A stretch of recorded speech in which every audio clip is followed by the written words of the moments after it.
Start out the last one. Happy race day.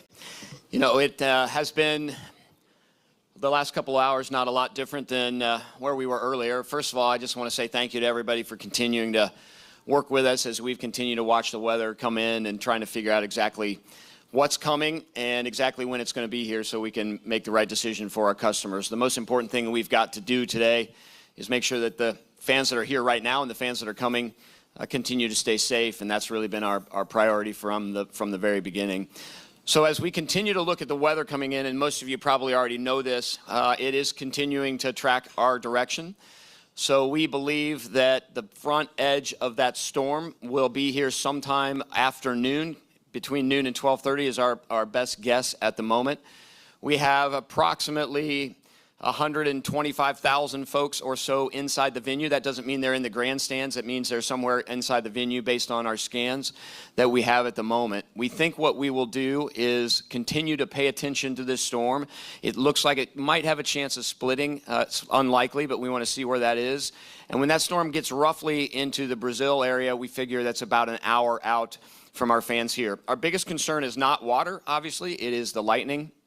So at this point in time, if the storm continues to track the way that it is tracking, at 11:15, we will ask our fans in the grandstands to please exit the grandstands and begin to implement their own safety plans so that we can make sure they are safe. That'll give us roughly an hour, we think, for those folks to come down out of the grandstands and then figure out if they want to stay, go back to their cars. Again, it's really up to what their comfort level is. We feel like that's enough time to get them safely into a situation or place where they want to be. It's a really challenging day for us. We have a lot of passionate fans here who want to be here. We have fans who travel in from all over who have to leave tomorrow. We have fans who live here that can be here tomorrow. So no matter what decision we make at this point is going to be a difficult one for some of our fans. But again, the most important thing we've got right now is to think about the safety of our fans. Our hope still, based on what the weather looks like, our hope still is that on the backside of that, we can begin drying the track sometime around 2:30 or 3 o'clock if this storm tracks the way we think it does, and still be able to start the Indianapolis 500 and try and get that race in today. Again, a little that'll be, we still have to wait to see what actually comes across us. But right now, the most important thing is the safety of our customers, and the thing we're fearful of the most right now is the lightning, and we want to give fans as much time as possible to implement their own safety plan. So right now, we think that is roughly 11:15 when it's getting inside or getting close to that 1 hour window. If it feels like it's tracking faster, we will also ask fans to do that earlier.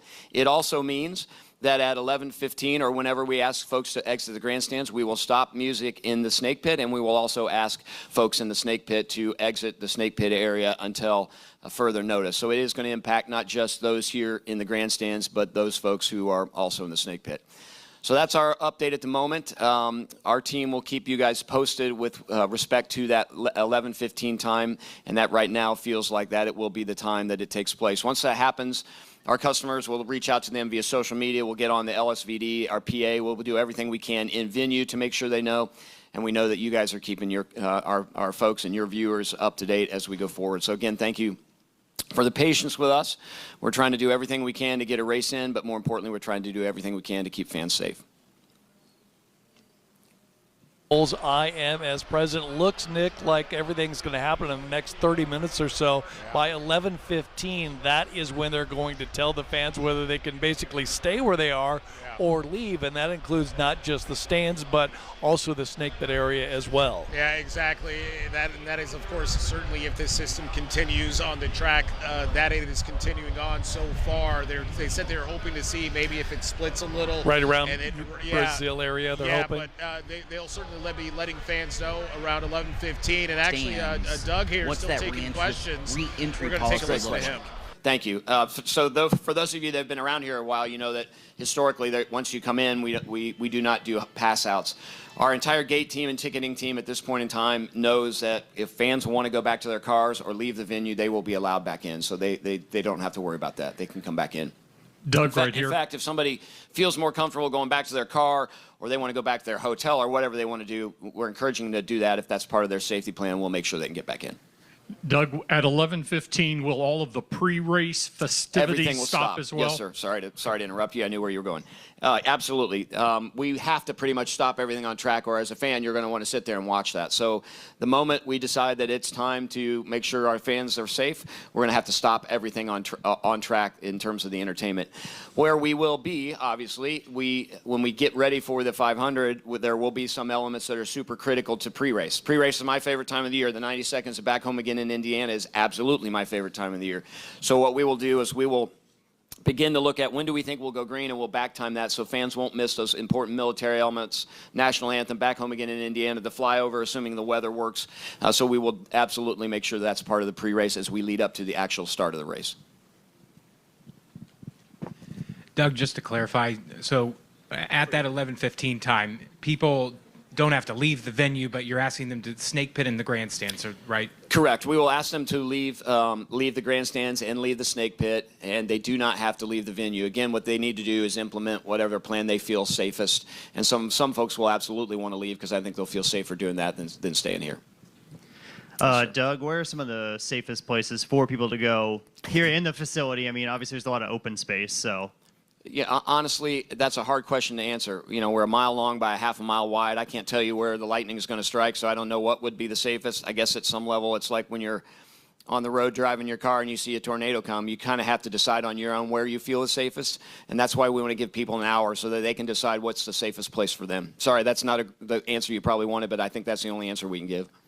Doug, are you giving an hour on that back end as well for people to get back into the stands when it is time to start racing? So, absolutely. I think the nice thing about this storm right now is the lightning's on the front edge. So we think we'll get, once the last lightning strike and the 30 minutes pass, we'll begin to allow people to come back in. And we think there'll still be some rain there. We will do everything we can to make sure that people get back in and see the race. It'll take us, obviously, an hour and a half at least, I think, to dry the racetrack. So you're looking at a significant amount of time from that last lightning strike to the point that we actually go racing. Doug, you said just now estimating maybe 2:30 to 3 p.m. Time frame to hopefully be able to get this race going. I think this morning you said maybe 4:30 or 5. So has the length of time that the storm will take place, has that changed a little bit over the last couple of hours from your guys' estimations? I think it's pretty close. So we're still in that 4:30 to 5 o'clock time. I think is where we target in terms of a restart. But again, it's just going to depend on where it is in the backside. It also depends a little bit on how the track dries. So things that impact the drying of the tracks: what's the humidity on the backside of the storm? How much moisture does the storm actually leave here for us? Is there wind? Is there sun? All of those things can impact. The good news about our drying right now, we did it relatively quickly in the week of practice with just our own sweeper, our own vehicles, and our own jet dryers. We have 6 of those. We actually brought in NASCAR. We rented from NASCAR some air Titans, so we'll have another piece